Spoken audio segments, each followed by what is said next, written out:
What if I told you with a couple steps and a few dollars, we can make your furniture last years longer? You guys, it's totally true. And that's why today I want to show you how to Scotchguard your chairs. This is something I'm very passionate about. I have made other videos about it, and I've even given you update videos years later so you can see how the furniture has lasted. You might have a chair that looks like this, or maybe your chair looks just like mine. Either way, this process will totally work on your chairs too. Okay, the product we're gonna use today is Scotchgard. This is not a sponsored video. They aren't paying me to say this. I just really love the product. I've been using it for years, and I wanna share that with you because I know there's tons of other products out there. I just don't think they work as well. I have the one that I'm using linked in the description below. A few things before we get started. You should definitely try to spray outside if you can, like if it's a warm day and the weather's good and you can physically carry your furniture outside. You should probably try to do it outside so you can have proper ventilation. If doing it outside is not an option, open your window. You can be smart by wearing a mask, wear gloves, do all the things that make you feel comfortable.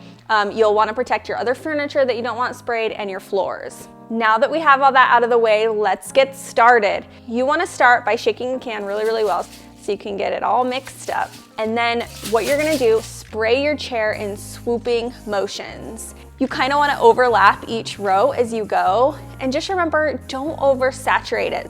A nice thin coat is better than like a really overly saturated coat. Try to get the areas that you touch all the time or that you sit on all the time, you know, those really high traffic areas on your furniture, get those sprayed really well. You want to let it dry in between each coat. I'd say let it dry 30 minutes and then go back in with another coat. Unless you accidentally oversaturated it, maybe you need to let it dry a little longer. You pretty much just want to let it dry in between each coat and you can kind of build up the protection.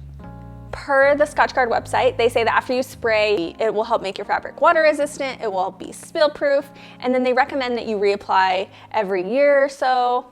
I just kind of do it when I see needed, every couple years really. If you're spraying a chair that you spill on all the time and you're having to wipe off all the time, then maybe you'd want to reapply more often as needed.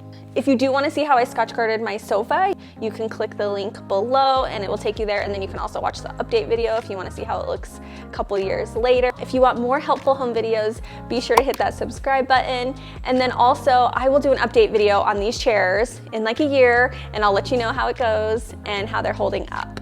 Will you guys please comment below and let me know what you're Scotchguarding today? I'm so curious. I'd love to hear. Also, if you have something else you want me to Scotchguard, I'd be happy to make a video just for you. All right, you guys, good luck, and I will see you in the next video.